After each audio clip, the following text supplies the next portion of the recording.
Olá! Vai começar mais um episódio do podcast Papo de Veterinária. Eu sou Thaís Rocha e uma vez por semana eu converso com profissionais da medicina veterinária sobre trajetória e escolhas que moldaram sua carreira. Esse episódio foi gravado pela plataforma Zoom em 11 de fevereiro de 2022 e a entrevista está publicada no canal youtube.com/papo de veterinária.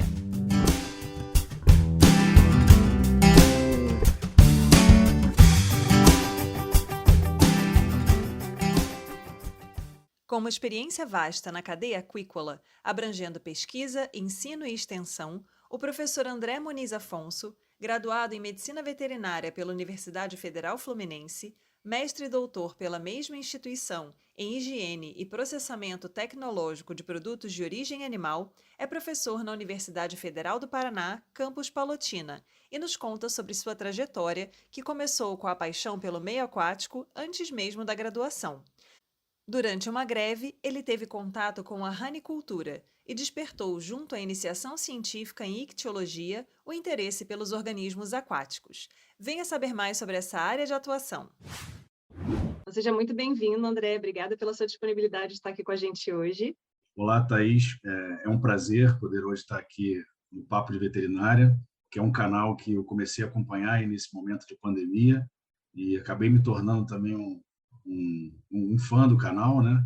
Do tipo de iniciativa, do tipo de trabalho que você começou a desenvolver, que é fundamental e é escasso, né? A gente não tem isso dentro da área da veterinária. Você veio cumprir aí uma lacuna muito importante e eu me sinto extremamente privilegiado em poder hoje estar aqui, muito feliz por ter recebido esse convite. Obrigada, André. Então, vamos começar do início, né? Quando você pensou em ser médico veterinário, algum dia você imaginou que você ia estar no meio aquícola com rãs, peixes e toda a cadeia de pescado? Ou você entrou com aquele objetivo mais frequente, né, de trabalhar ou com grandes animais ou com pequenos animais? Como é que foi a sua história? Antes de eu cursar medicina veterinária, eu fiz um curso de mergulho, né? Eu sempre, por ter nascido no Rio e ter assim, uma paixão por água, né, por mar, por rio, cachoeira, etc. e tal. Eu sempre gostei muito do ambiente aquático. Mas eu, quando fiz veterinário, eu pensei em trabalhar na cadeia de bovinos. Eu tenho família no interior do estado, a minha família tem uma pequena fazenda, né, um pequeno sítiozinho.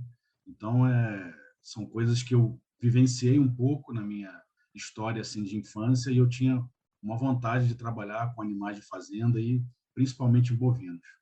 Não tinha assim uma pretensão de trabalhar com animais aquáticos. Ao começar a cursar o curso e ver as possibilidades que a medicina veterinária podia, né, nos oferecer, dando até uma olhada no currículo, eu tive uma participação por muitos anos no diretório acadêmico da faculdade, então participava das reuniões de colegiado de curso, onde a gente discutia, via as questões ali do curso de veterinária. Então, mesmo no início da faculdade, eu já comecei a ter uma visão assim bastante abrangente. E uma das coisas que me despertou é que a gente teria uma cadeira no futuro de aquicultura e pesca, né? Não era uma matéria, acho que até hoje é assim no currículo, ela não é uma matéria optativa na veterinária, ela é obrigatória lá na UF, e apesar de ela ter uma carga horária relativamente baixa, né, para a amplitude que o tema exige, né, que o tema pede, ela foi lá para frente, quando eu tive a oportunidade de cursar ela, eu vi que era uma possibilidade de realmente entrar nesse mercado, entrar nessa área. Eu acho bem interessante que muitas vezes a gente percebe que a característica pessoal acaba casando a pessoa com determinadas áreas dentro da profissão. Então, você já tinha essa afinidade pela água, né? E daí já Sim. começou um certo interesse na área. E a gente também tem a questão da própria instituição, né? Então, a gente percebe que na UF existe a formação de muitos profissionais que acabam direcionando para essa área de alimentos, né? O que às vezes não é comum em outras instituições. Então, é bem interessante como, às vezes, as oportunidades que você tem contato ao longo da graduação acabam contribuindo também para você conseguir se desenvolver bem na área. E antes até de cursar essa disciplina, eu tive uma oportunidade de participar da minha primeira iniciação científica.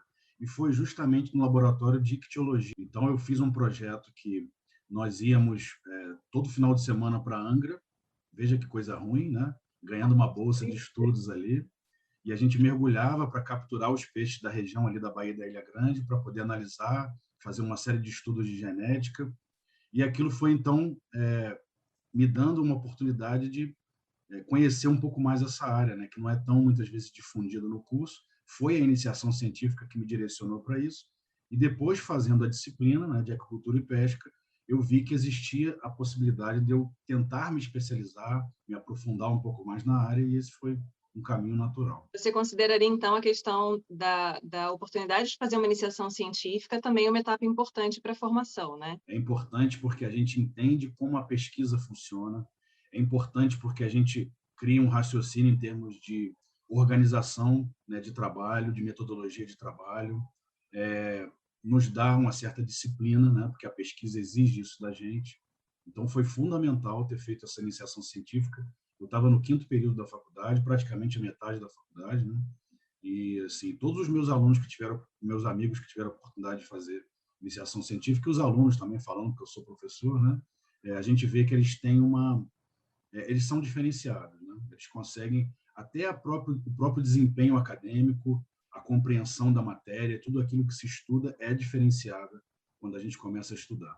Muitas pessoas até entram na faculdade, eu vejo isso com meus alunos hoje, e não têm até muito conhecimento, por exemplo, da língua inglesa, que é algo fundamental, né? Mesmo que a gente não vá seguir uma carreira acadêmica, publicações, livros, oportunidades vão surgir, o inglês vai ser necessário, e a iniciação científica, de alguma forma, ela também te força isso, né? Então, ela vai quebrando algumas barreiras, vai fazendo com que a gente vá perdendo alguns medos, e isso é fundamental para a gente já desde a época de aluno. E essa barreira do inglês, ela é bem frequente, né? A gente sempre está chamando a atenção dos alunos, conversando. É quase uma regra, assim. Você chega com um artigo, né, recente, publicado em inglês, e fala, gente, tá em inglês. Já vem aquele, professora, mas é difícil e tal.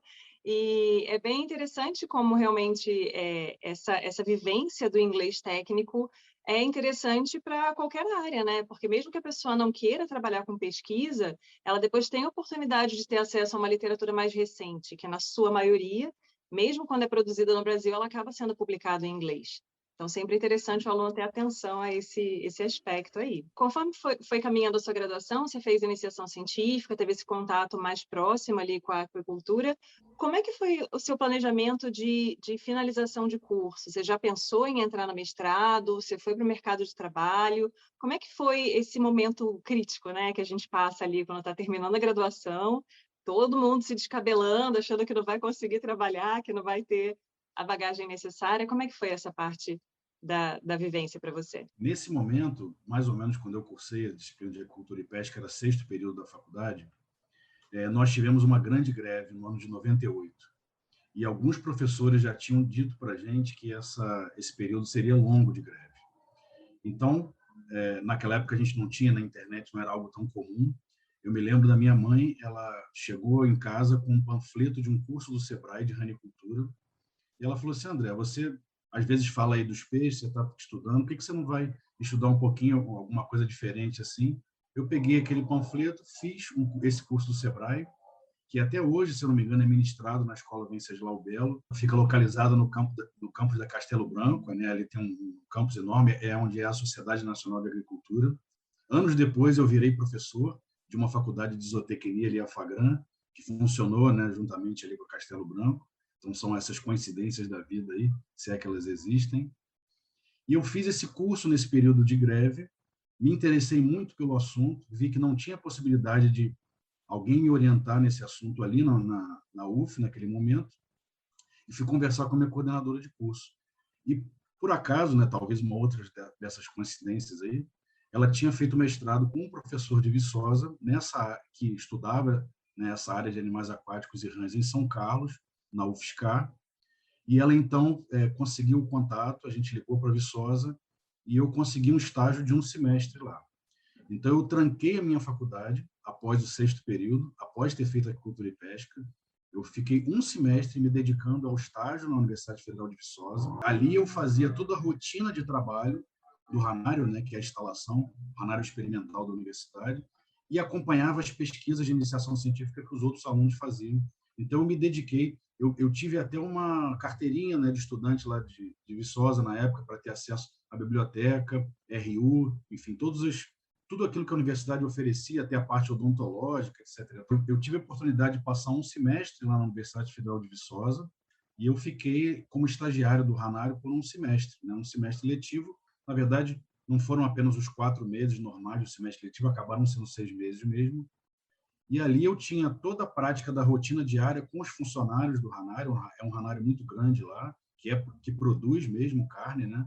A universidade tem uma fundação lá que é Arthur Bernardes, que vende os produtos produzidos. O mais famoso, que todo mundo talvez conheça, é o doce de leite lá de Viçosa, né? Mas o mercado também vendia rã, por exemplo, produzida na universidade.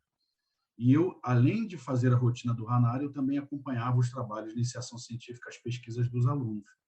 Então, para mim, foi um momento mágico assim de uma imersão, na verdade, né? Eu acho que a palavra correta seria imersão. Depois eu retornei para a universidade e aí, do 7º período em diante, eu passei a direcionar muitas das coisas que eu aprendia já para os animais aquáticos. Ali eu já tinha, naquele 7º período da faculdade, uma definição de que era com os animais aquáticos que eu ia trabalhar. Terminei a faculdade, me formei aí no ano na última turma de 2000, né? A formatura foi início de 2001, e não é uma área que tem, pelo menos naquela época, não tinha tantas oportunidades de emprego. Passava pela minha cabeça aquela coisa de realmente não conseguir, de fato, atuar na área, dava esse frio na barriga, mas eu me senti muito preparado assim para até dar os primeiros passos, porque eu tinha vivenciado assim com uma intensidade muito grande aquele dia a dia, né, de produção. O Ranário lá em Viçosa, ele é integrado à piscicultura também. Então, eu acabei pegando um pouco da vivência da criação de peixe, além da criação de rãs também. É muito bacana o aluno ter essa possibilidade de vivenciar a rotina de outra instituição. Porque a gente sabe que, às vezes, a pessoa fica ali naquele ambiente que ela já conhece, acompanhando aquela rotina que ela já está habituada, e é lógico que isso é muito confortável. E a gente sabe também que, às vezes, existe uma limitação econômica, então não é todo mundo que tem uma disponibilidade, né, financeira ali de ir para outro lugar e passar um período, mas quando existe essa possibilidade, é extremamente enriquecedor, ainda que você tivesse saído da UF para ir para Viçosa fazer exatamente algo que já tivesse na própria UF, né? Porque você estando numa instituição diferente, com profissionais diferentes, com uma outra rotina, isso sempre agrega na formação. Então, eu acho bacana a gente ressaltar isso, porque às vezes eu acompanho alguns alunos que ficam muito naquela, mas eu já gosto daqui, já estou acostumado, já sei como é, e acaba não tendo essa visão mais ampla, né, das oportunidades que podem surgir quando você sai, né, ali da sua zona de conforto. E eu falo um pouco por mim também, porque eu lembro que na época da minha residência, tive a oportunidade de fazer estágio fora, né, da instituição onde eu estava, mas aí como a rotina estava muito boa, eu falei, vou sair, sair daqui do meu lugar de residente para ser estagiária? Não vou, né? E aí, quando eu me tornei professora, eu falei, gente, por que que eu fiz isso? Por que eu fiz isso? Mas, enfim. E aí, você já tinha alguma percepção ou algum contato? Você falou a questão do mercado, né? Que você percebeu que talvez não fosse tão amplo assim, tão fácil se inserir, mas a questão econômica da aquicultura já estava clara para você, a importância desse mercado? Ou era uma questão assim, é a área que eu tenho afinidade, é a área que eu vou tentar trabalhar? A aquicultura, pude vivenciar isso ao longo do tempo. O que muita gente já fala, acho que, se eu não me engano, desde a década de 80, isso é chamado de Revolução Azul. Então, já se tinha toda uma expectativa de que a fronteira aquática, seja ela marinha ou mesmo de água doce, ela era uma fronteira a ser ainda desbravada em termos de produção de alimentos, né? E aí, obviamente, que à medida que eu fui estudando isso, logo depois, a minha primeira oportunidade de emprego não foi na área de aquicultura. No ano de 2001, mais ou menos, mais para o final, eu consegui um trabalho de representação comercial. Então, eu trabalhei um ano como representante comercial da Tortuga. Foi a oportunidade que surgiu. Em 2002, eu fui convidado, eu fui num evento no Rio, né? Então, tinham alguns eventos que existiam nessa área de aquicultura já na época. Como eu frequentava esses eventos, eu conseguia ter algumas informações do mercado, né? Que ainda era muito difícil imaginar em 2001, 2002 que a gente tivesse uma grande quantidade de informações na rede, que era uma coisa muito nova, né? A gente mesmo não sabia desbravar ela ainda, onde conseguir essas informações. Muitas coisas eram limitadas em termos de informação. Então, nesses eventos era onde a gente realmente tinha uma informação um pouco mais, digamos assim, privilegiada. E o Sebrae, ele fazia, né, no estado do Rio, um seminário chamado Seminário de Aquicultura Interior do Estado. E ele fez esse seminário, foi sediado em Cachoeira de Macacu, E, ao participar desse seminário como ouvinte, eu tive contato com um professor que era também funcionário da Fundação de Pesca da FIPERJ no Rio, o Dr. José Seixas, que ele estava assumindo naquele momento a Fundação de Pesca como presidente. Ele era funcionário interino, teve uma época, uma movimentação política, se eu não me engano, eu acho que o Garotinho ia sair para ser candidato a presidente, alguma coisa. A Benedita da Silva assumiu temporariamente o governo.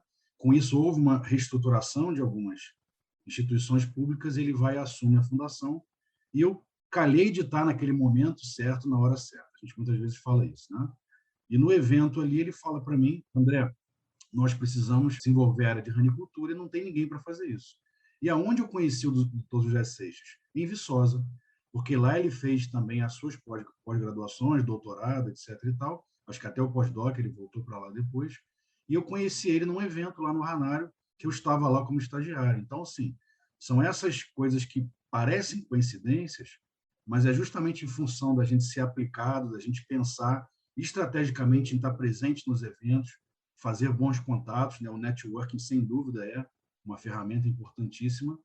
Ali eu recebi o convite para fazer parte da fundação. Então, para mim foi uma enorme satisfação, porque eu tinha praticamente um ano e pouquinho de formado, e aí eu consegui de fato o que eu queria. Eu tinha feito alguns atendimentos, algumas consultorias para alguns apicultores do estado, antes dessa oportunidade da FIPERJ, mas aí, nesse momento, então, em 2002, eu consigo esse convite para a fundação, e coincidiu também de eu iniciar o mestrado na UF. A gente conversou também com o André Medeiros, daqui para o canal, né? E ele também trabalhou na FIPERJ, então é bem interessante esse caráter de extensão que a instituição tem também, além do trabalho que você teve para desenvolver a parte de ranicultura. Então, como é que é esse mercado da ranicultura, né? Como é que era na época que você começou a trabalhar com essa área e como ele vem se desenvolvendo? Porque já, assim, dessa coisa da gente ver na mídia, né? Eu lembro uma época em que se falava bastante da carne de rã, era até bem comum a gente achar no mercado, até em cidades menores. Tinha as questões de alergias alimentares, né? Uma série de particularidades, assim, das vantagens do consumo da carne de rã. E, a meu ver, assim, tem um tempo que isso está meio quietinho, assim, né? A gente não ouve mais muito falar sobre isso. Então, como é que está esse mercado hoje em dia? Como é que foi esse desenvolvimento da sua carreira nessa área? A ranicultura, ela é uma atividade muito característica do Brasil. O Brasil ele começou a criar na década de 30. Os peixes aí, como por exemplo a tilápia, que é o grande peixe badalado aí não só no Brasil, mas no mercado mundial, ele só vem para o Brasil na década de 50. Então, uma atividade que começou no estado do Rio, até próximo à Universidade Rural, né, na região ali da Baixada Fluminense, e ela teve o seu grande ápice no final da década de 80 e início da década de 90. Nessa época existiam muitos eventos, existia muita promoção da carne de rã, que é uma carne que já é consumida há mais de 2.000 anos, né? Gregos, chineses, vários outros povos antigos. Quando a gente pega algum tipo de literatura, a gente consegue perceber que já era um produto conhecido. Os indígenas brasileiros faziam uso dessa carne e tinham vários relatos assim interessantes a respeito da carne, né? Obviamente que nada ligado ainda à questão alérgica, que é uma das coisas que vai surgir depois com mais estudos, mas o fato dela ter uma proteína de alto valor biológico, também não falado com esses termos, mas dela ser altamente digestível, né? Uma proteína rica, com aminoácidos variados, ser uma carne hipocalórica.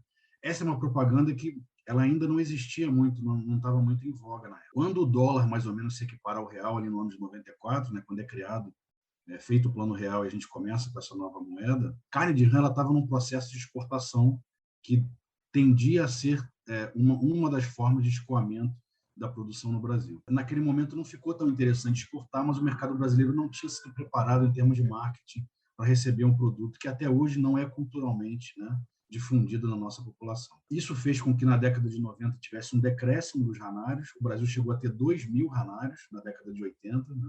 Finalzinho da década de 80, nessa época desse ápice, desse apogeu, e ficaram alguns poucos ranários, alguns grandes ranários, mas sempre com um tipo de comercialização muito ainda clandestina, né?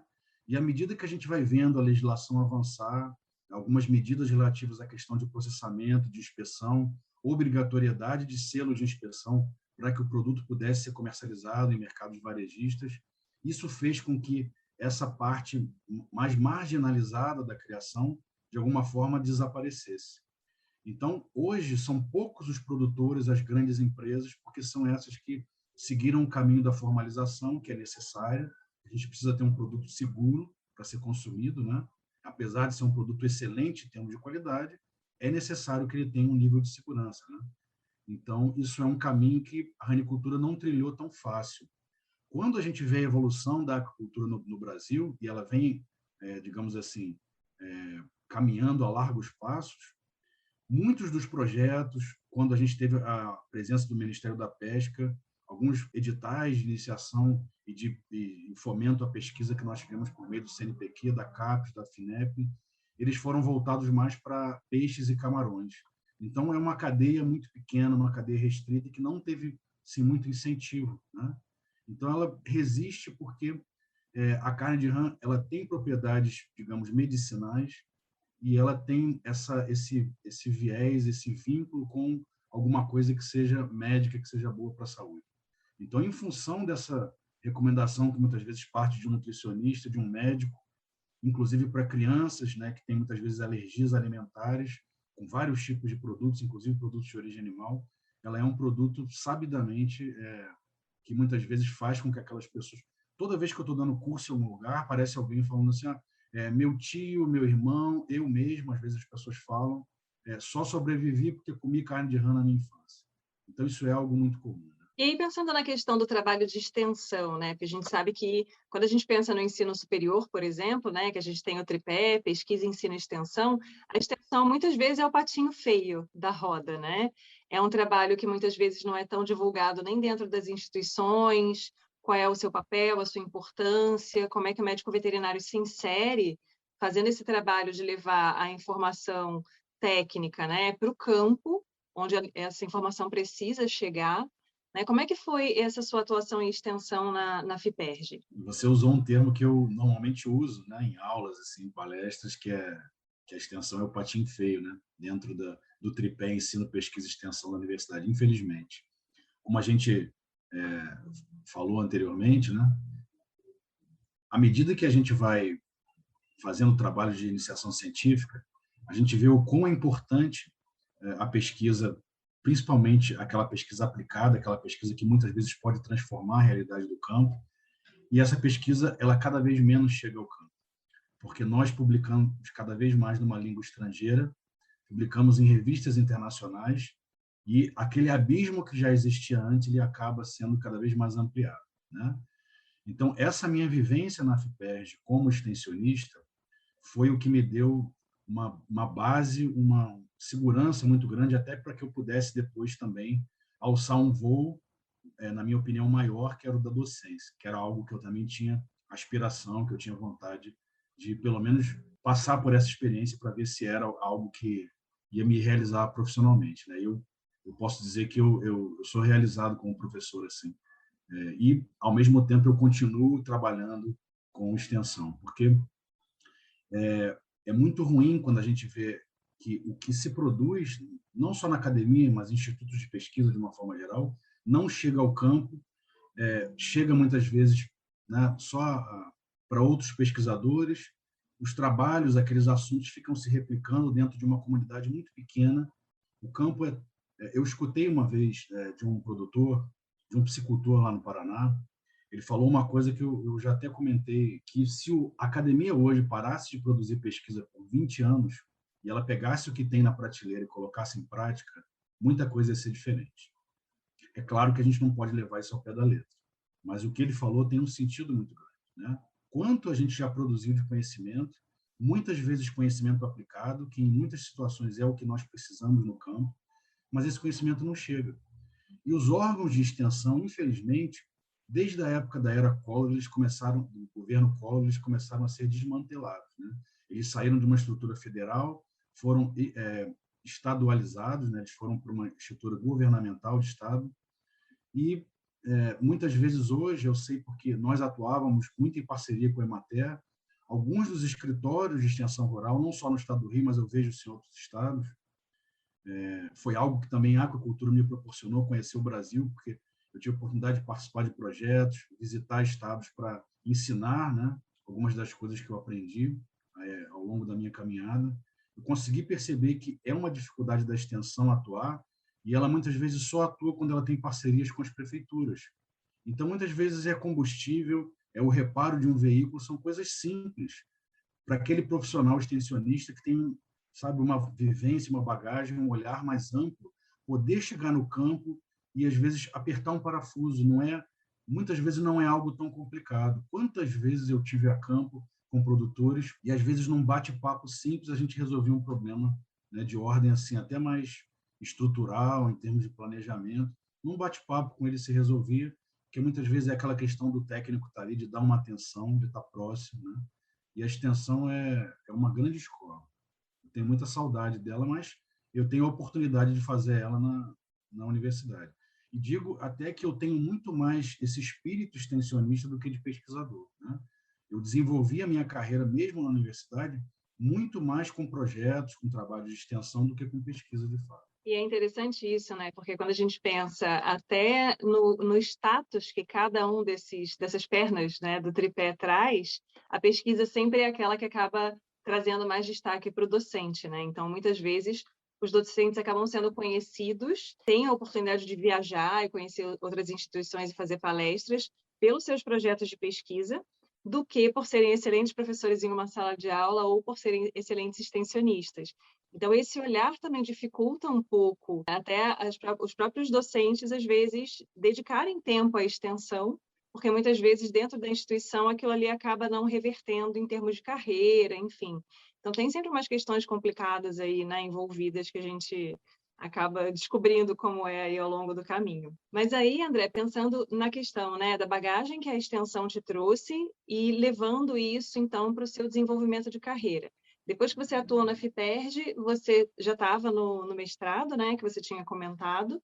E aí, como é que foi essa sua pavimentação de caminho para começar a direcionar a sua carreira para a docência? Ao atuar na FIPERJ com extensão, eu tinha o hábito de estudar muitos assuntos, trabalhos que já tinham sido desenvolvidos na área de ranicultura, principalmente, e fazer apresentações para os produtores. Então, isso também no mestrado foi estimulado, né? Nós, ao cursarmos o mestrado, a gente é, de alguma forma, obrigado, né, a sair daquele estado de inibição, né, e começar a falar e apresentar.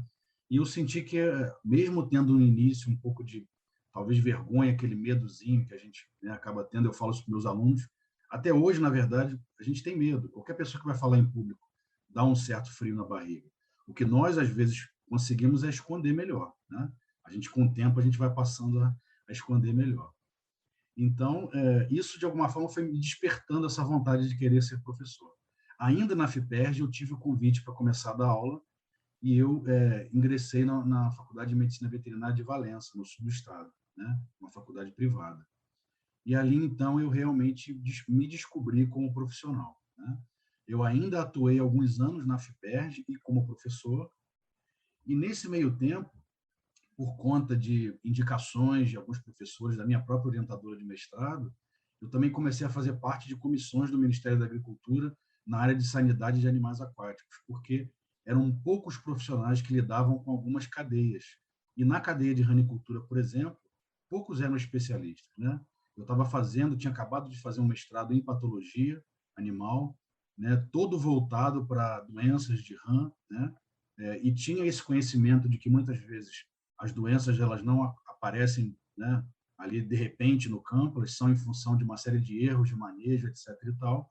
Então, juntando tudo isso, eu fui me capacitando também para atuar nessa área. E, pelo Ministério da Agricultura, quando se lançou o Programa Nacional de Sanidade de Animais Aquáticos, muito antes de se criar o Ministério da Pesca, eu tive a oportunidade de viajar pelo Ministério, treinando médicos veterinários da defesa sanitária de alguns estados. Então, isso foi feito em Sergipe, foi feito em São Paulo. Nós fizemos 2 grandes treinamentos na base de Canané, que é uma estação do Ministério da Agricultura, né, uma estação quarentenária, treinando os médicos veterinários da inspeção e da defesa do próprio MAPA. Então, isso foi algo que eu tive oportunidade, as oportunidades apareceram. De alguma forma, eu estava preparado, porque eu já tinha eu reunia material, eu fazia muitas apresentações, eu já fazia muitas palestras em eventos. os eventos que às vezes apareciam, as pessoas já iam me recomendando, iam comentando, poxa, o André vem falar uma coisa legal, assim, chama ele, né? E eu fazia nas semanas acadêmicas da Rural, da UF, de outras instituições, e eu tinha uma média, mais ou menos, de fazer 5 a 6 palestras em eventos por ano. Isso, recém-formado, era algo assim era muito especial, né? Então, foi algo que eu realmente tinha interesse, as oportunidades foram aparecendo, eu tinha me preparado para isso, não foi algo que eu caí de paraquedas e eu acho que surfei a onda, como a gente fala. E acho que é bacana a gente chamar a atenção também que quando a gente pensa em algumas cadeias, né, embora exista uma tendência na veterinária dos alunos acharem que precisam já começar a se especializar em uma área específica e muitas vezes isso de forma muito precoce, quando a gente pensa na aquicultura, a gente percebe pelo seu discurso que, assim, você tem que se preocupar com o geral da cadeia. Então, você vai na parte de instalação daquela estrutura, a parte de manejo, a parte de sanidade, patologia clínica, né? Então, junta todas as ferramentas ali que são necessárias para você desenvolver um trabalho, sendo que em outras cadeias, às vezes, isso é bem segmentado, né? Então, se a gente pensar, por exemplo, na bovinocultura, é bem comum que a gente tenha um veterinário especialista em reprodução, o outro, né, mais voltado para a cirurgia clínica, outro da nutrição, que muitas vezes é até zootecnista também. Então, é bem interessante a gente abordar isso também, né? Para o aluno já ter uma ideia de que ele tem que abrir bem o leque para ter uma boa inserção nessa área. Ele tem que abrir bem o leque, ele tem que, na verdade, abrir a mente e pensar que tudo aquilo que ele se preparou ao longo do curso, que ele estudou para os animais que são os mais comuns, os domésticos que a gente trabalha, tudo aquilo que ele viu para esses animais, ele precisa correr atrás, se ele não estudou isso, para os animais aquáticos. Então, ele vai ter que estudar a biologia desses animais, comportamento, a etologia, ele vai ter que estudar todos os aspectos ligados àqueles animais que ele viu para os outros, né? Então, isso é algo que me fez correr atrás de livros e enfim, literatura específica para esses animais, muitas vezes literatura própria do estudo de um biólogo.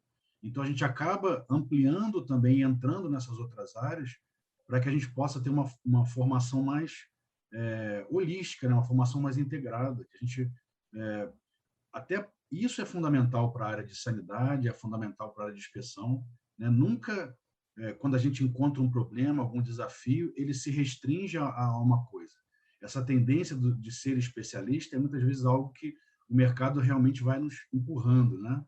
Mas se a gente pegar os grandes cientistas do passado, eles iam da astronomia à química, à biologia, à arquitetura de uma forma assim tão simples, não existia tanto essa divisão. E é claro, a gente nas carreiras acaba compartimentalizando esses conhecimentos, mas quando a gente vai para o campo, está numa indústria, por exemplo, a gente tem que puxar todos esses conhecimentos para, naquele momento ali, conseguir dar uma resposta mais completa para aquele problema, para aquela situação. E é isso, né? Eu acho que a gente já teve essa conversa, né, com outros médicos veterinários que trabalham nessas áreas, que tem uma importância grande, que muitas vezes as pessoas leigas, né, já associam de forma imediata a atuação de um médico veterinário, mas para as quais muitas vezes a gente não tem uma base muito boa, digamos assim, muito ampla no próprio curso de veterinária. Então, assim, a gente conversou com a Juliana Venturim, que trabalha com peixes ornamentais. Ela falou, gente, tive que correr atrás e ser autodidata. Né? A Rafaela, que trabalha com animais marinhos, também, né? Mesma questão. Tartarugas, tubarões, raias, enfim. Então, a gente sabe que até para quem já entra, de repente, visando um pouco essa área, vai faltar bastante coisa ao longo do curso e a pessoa tem que conseguir se desenvolver e correr atrás da informação que ela precisa, né? E ir atrás de profissionais que são referência, que é outra questão que é extremamente importante também. Então, a construção do networking também tem esse objetivo, né? De você ter contato com profissionais que podem te auxiliar a ter um caminho ali menos penoso, né? Para chegar nas informações ali na base que você precisa para trabalhar. Como é que foi, então, essa sua passagem, né? Como é que saiu do Rio de Janeiro e foi parar no Paraná? O que aconteceu? Como é que foi esse processo? Atuando ali na faculdade veterinária, recebi uma mensagem de um amigo à época que estava abrindo um concurso no Paraná, para a Federal do Paraná, e calhou dele casar exatamente com as minhas áreas de atuação. E aí eu olhei aquele edital do concurso, pensei em tudo aquilo que eu vinha, né, trilhando em termos de caminho, de pensamento, de objetivo, eu falei, olha, o que eu quero mesmo é ser professor. Eu acho que a Universidade Federal é, pode me dar pode me dar uma série de possibilidades que aqui, trabalhando numa universidade, né, numa faculdade um pouco menor, eu não teria uma série de possibilidades. E eu pensei, olha, acho que é o momento de eu fazer. Parece que o concurso foi feito para mim, né? Eu estudei, fui para lá, né, concorri com profissionais de outras áreas lá, tinha um veterinário, na verdade, veterinário era só eu. Tinha uns zootecnistas e engenheiros de pesca, e eu, enfim, consegui, né, passar no concurso e comecei a desenvolver, então, outras coisas dentro da universidade, comecei a ampliar um pouco a minha área de atuação. Esse meu caminho na universidade me abriu outras portas, me projetou também um pouco mais no mercado, né? Eu sempre brinco que a gente projeta o nome da universidade e a universidade nos projeta. Então, é uma troca justa. Estando como professor lá há 2 anos, no Paraná, eu fui em 2009, eu recebo uma ligação do México, e os mexicanos queriam aprender um processo de reprodução artificial, que é algo que eles não dominavam, e era um dos trabalhos que eu desenvolvi no mestrado, na minha dissertação, e eu recebi um convite para ir lá ministrar um curso. E eu fui 4 anos seguidos para o México. Eu fui em 2011, 12, na verdade, 13, 14, 15, e eu fui treinar, capacitar os técnicos e os produtores de lá, né? O México ele teve um gap também, um intervalo, com a saída de um técnico que era uma referência na ranicultura no país lá. Ele foi para a FAO, até hoje ele está lá, que é o Dr. Alejandro Flores. Alguns estados mexicanos não tinham assim, né, um nível técnico para poder desenvolver a atividade. Eles tinham um mercado, tanto mexicano, com a possibilidade de vender produtos para o mercado americano, por conta deles participarem, né, daquele acordo comercial ali que envolve Canadá, México e Estados Unidos. Então, eu fui para lá 4 anos seguidos e treinar, capacitar pessoal. Então, foram portas que a universidade abriu para mim, sem dúvida, né? Foram possibilidades que, com a universidade, eu tive esse apoio. E eu não tinha feito doutorado, né? Isso é uma coisa curiosa, porque muita gente hoje segue uma linha de formar, né, seguindo mestrado, doutorado, mas eu sempre quis assim ter um pouco mais de bagagem para poder me lançar no doutorado. E foi isso que eu fiz, então. Eu iniciei o doutorado só em 2011, já sendo professor. Eu fui ainda como mestre para lá, e eu já tinha assim uma série de assuntos, questionamentos e coisas para colocar ali em prática no momento do doutorado. Então, e foi justamente nesse período que eu fui ao México, né, algumas vezes.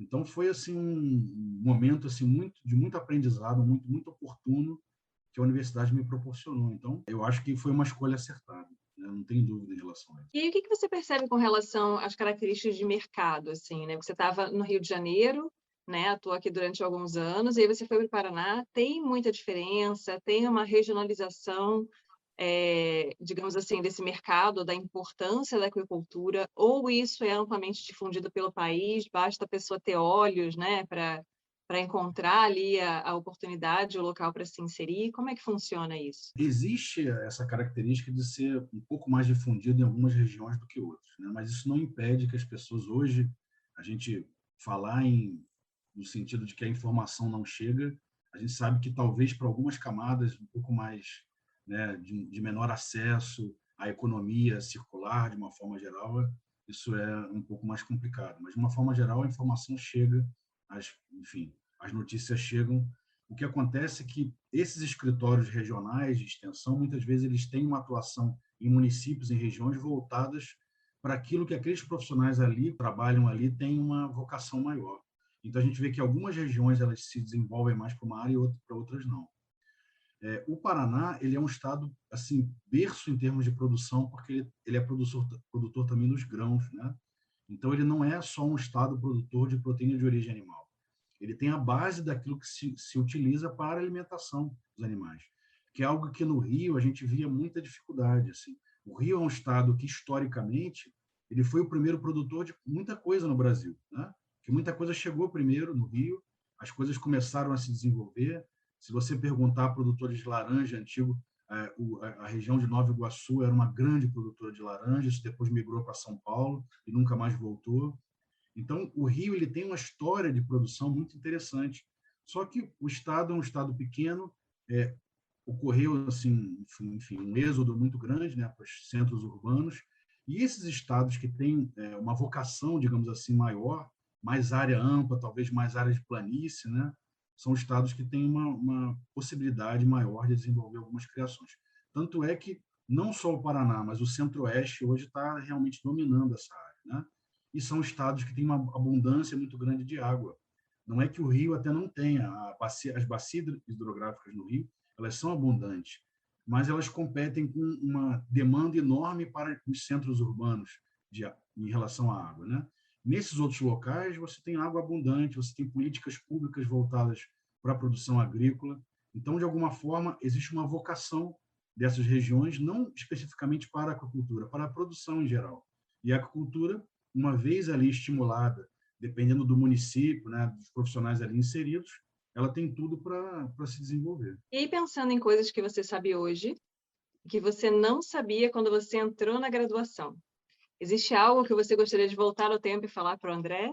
Ou não? Você acha que o caminho que você trilhou foi super válido, super, né? Você chegou no bom lugar, né? Chegou num lugar bacana aí, é um profissional de destaque, né? Tem uma atuação bem reconhecida em várias áreas dentro da aquicultura, mas tem algo que você gostaria de voltar lá para o André, estudante, e falar? Eu acho que se a gente pudesse, talvez, fazer mais cursos, não é que eu não tenha feito, pegando meu currículo, às vezes olhando, eu vejo que eu fiz os cursos que eu podia, as oportunidades que eu podia, mas talvez um pouco mais, não faria, né, não faria mal nenhum.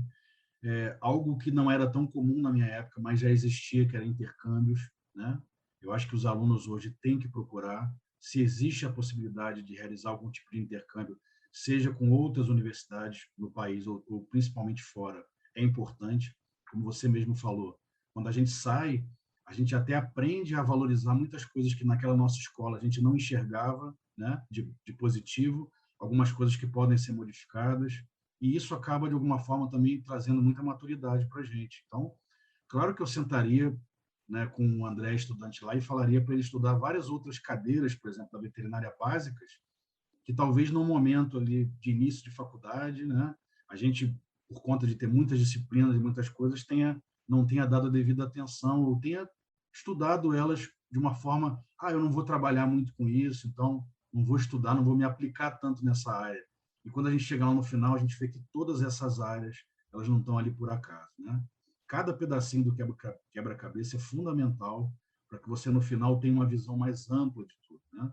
Me lembro, por exemplo, na questão da imunologia, na década de 90, muito pouca informação chegava de imunologia, porque muita coisa até hoje se descobre de imunologia. É uma área ainda que tem muita coisa a ser desbravada, né? Naquela época, muito menos. Então, quanta coisa se descobriu depois em relação a anticorpos, a gente está vendo a evolução das vacinas, com todo o questionamento, que eu acho que ele tem que existir, mas de uma forma racional, né? Não passional, em relação ao desenvolvimento de novas vacinas, de novas tecnologias. Existem essas áreas que muitas vezes a gente não se aprimora, não se aprofunda, porque, enfim, acha que não é aquela área que a gente vai trabalhar, mas todas as áreas da veterinária são fundamentais, né? É um curso muito completo. E, sendo professor hoje, né, estando na academia, infelizmente eu vejo que os cursos eles não têm a mesma dinâmica que o mercado, né?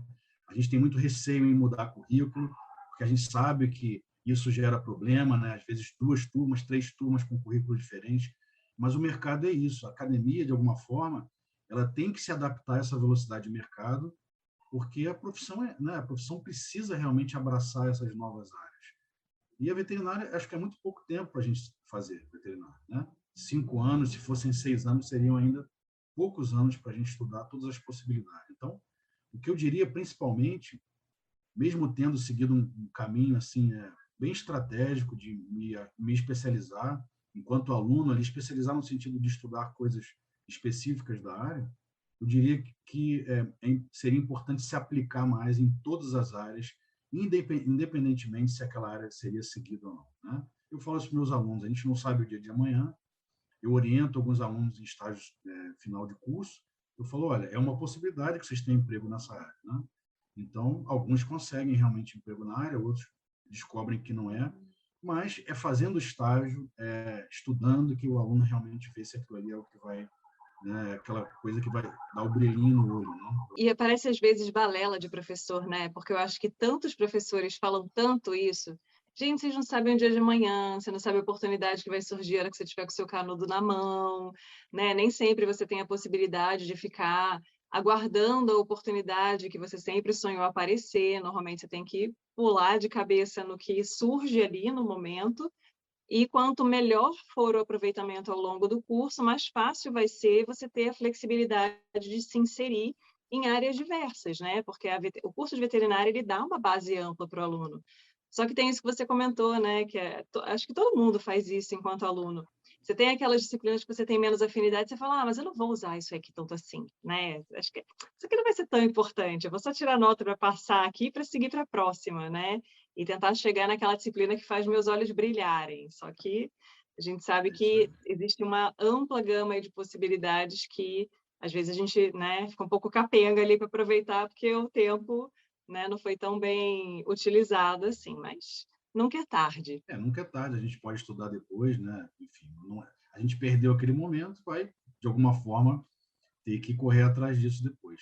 Uma dessas áreas, por exemplo, eu tive a oportunidade de vivenciar agora nos últimos anos, né? Em 2018, eu fiz um curso sobre a criação de zebrafish, que é o peixe paulistinho, que sempre foi largamente utilizado pela piscicultura ornamental. Em 2018, eu fiz um curso no Instituto Butantan, que tem uma das plataformas, né, ligadas ao zebrafish no Brasil, e é um peixe que está, com o passar do tempo, substituindo outros animais de laboratório.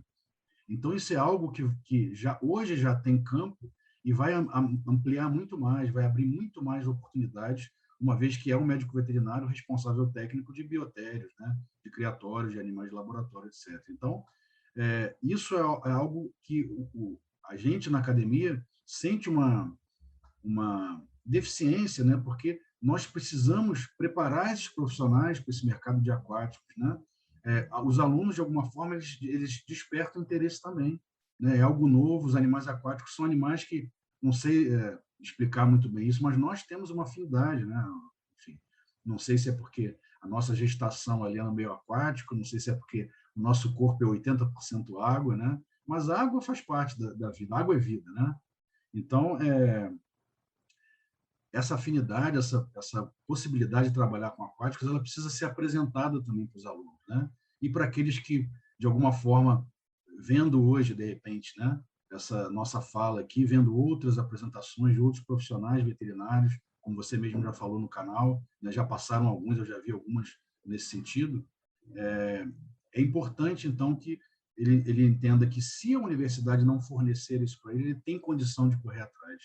A gente fazia isso numa época que era, digamos assim, mais difícil o contato, né?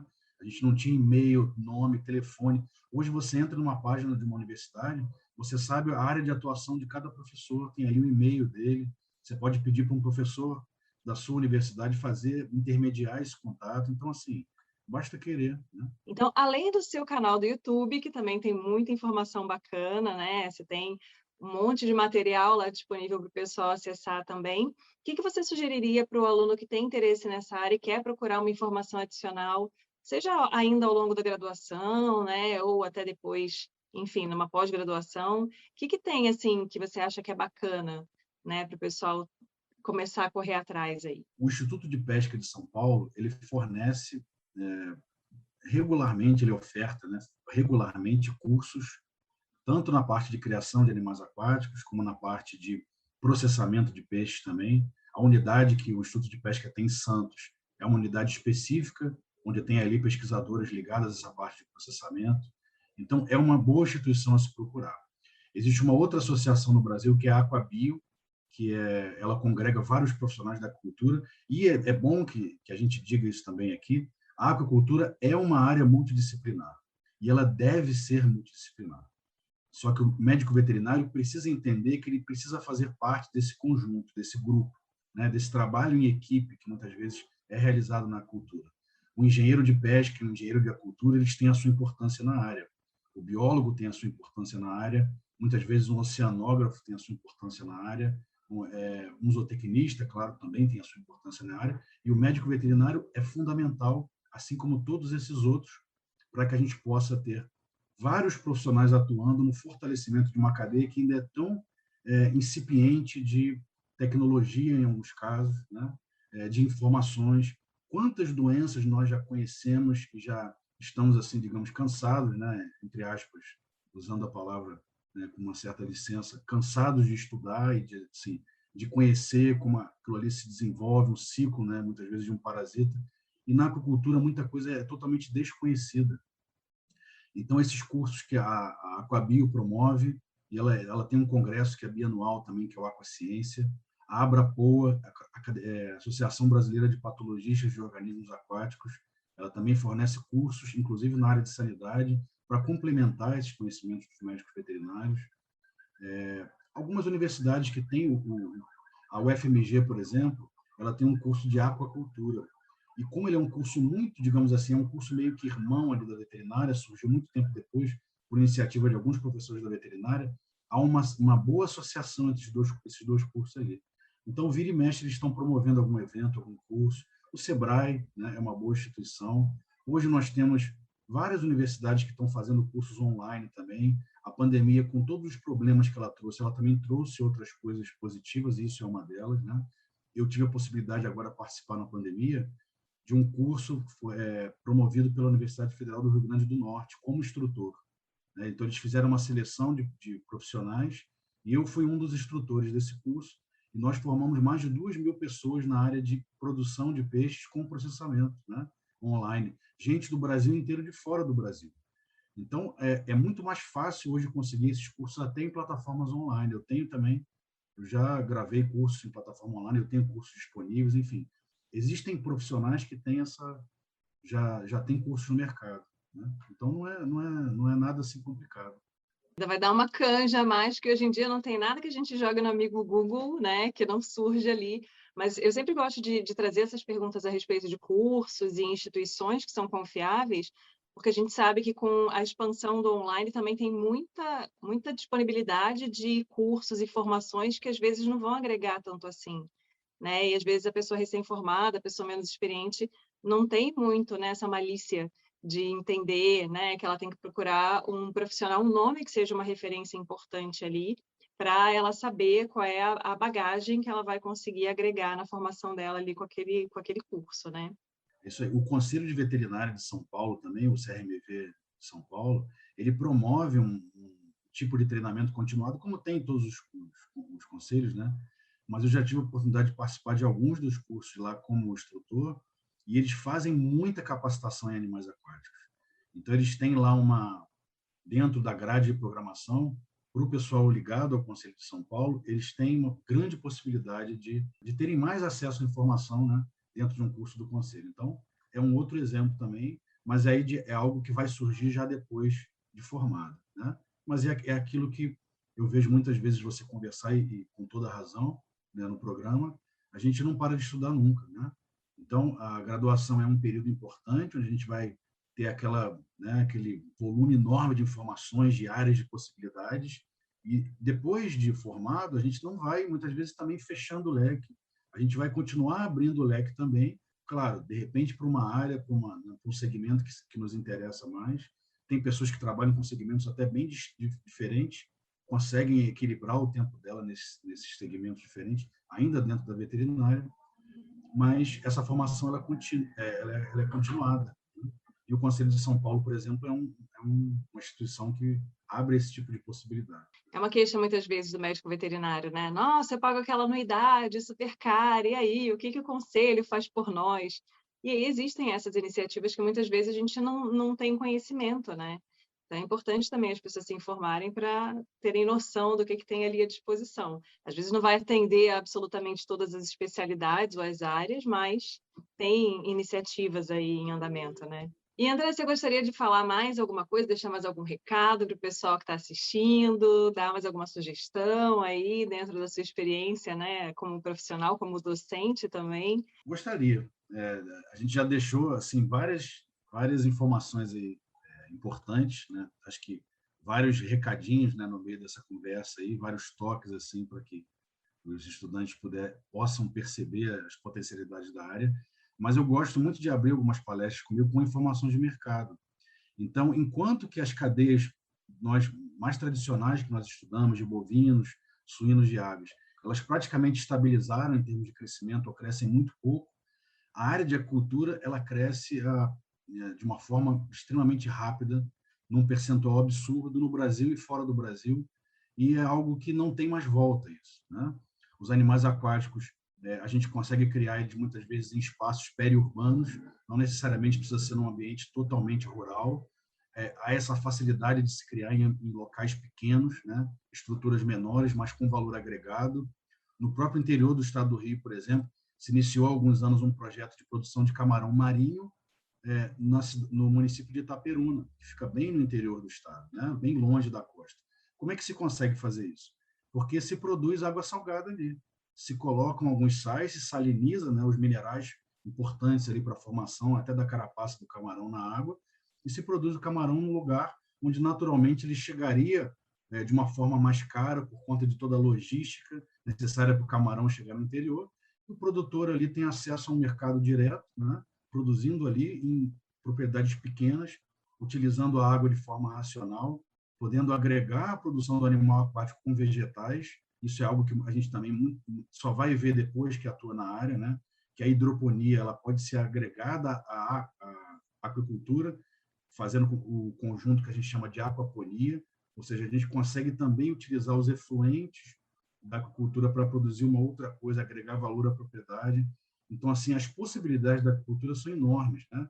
A gente está caminhando para uma outra área também, que é a área de produção de insetos para alimentação, não só humana, como também animal. E isso para a aquicultura, muitas vezes por ser um animal produzido em pequena escala, mas com alto valor agregado, pode ser fundamental para a gente baixar, por exemplo, um custo de produção e chegar com um pescado que muitas vezes é dito como um produto caro no mercado, de uma forma mais acessível, conseguir atingir outros nichos de mercado que hoje ele não consegue atingir. Então, é uma área extremamente ampla, que muito pouca gente despertou, né? Então, a veterinária, o aluno tem que ter essa sagacidade também de entender que alguns mercados, se eles não estão saturados, eles são muito mais difíceis, né? Claro que todo mundo tem o seu sonho, tem que correr atrás daquilo que quer, que gosta, nada é impossível para ninguém, né? Mas existem tantos outros mercados a serem explorados e muitas vezes a pessoa não sabe o quanto aquilo é bom porque ela não se deu a oportunidade de fazer um estágio, de ter uma vivência. Então, essas vivências, enquanto aluno, são importantíssimas, né? Então, acho que o recado final seria isso. Se na universidade que você estuda, né, se no local onde você estuda não tem ainda a área de aquicultura difundida, corra atrás da área, faça algum tipo de formação, passe um período. Esse período, por exemplo, que eu perdi, entre aspas, de 6 meses estagiando com o curso trancado, não foi nada perdido. Na verdade, ele abriu para mim uma série de possibilidades. E o que são 6 meses, né, dentro de toda uma vida profissional? Com certeza. E eu acho que é uma questão que a gente levanta às vezes aqui também, né? Eu acho que mais do que ser um impeditivo, quando a gente tem, às vezes, uma dificuldade de acesso à informação, porque não tem de forma estruturada durante a graduação, ou, né, uma questão de, mas é muito amplo, né? Ao invés de ser um fator que desanima a pessoa, isso tem que ser um fator que anima, né? A pessoa se direcionar para todos os desafios e todas as conquistas que ela pode ter ali naquela área. Então, acho que é interessante também, né, a gente chamar a atenção do pessoal que, para quem está procurando uma abordagem, né, em um mercado que tem esse potencial de crescimento, é super interessante virar os olhos um pouco para a aquicultura, né? Isso aí, perfeito. Este foi o Papo de Veterinária. Obrigada por ficar conosco até aqui. E não esqueça de compartilhar com seus colegas que também gostariam de saber mais sobre a profissão. Toda quarta-feira temos vídeos novos no youtube.com/papo de veterinária. E às segundas-feiras estarei aqui com vocês para mais um episódio. Até lá!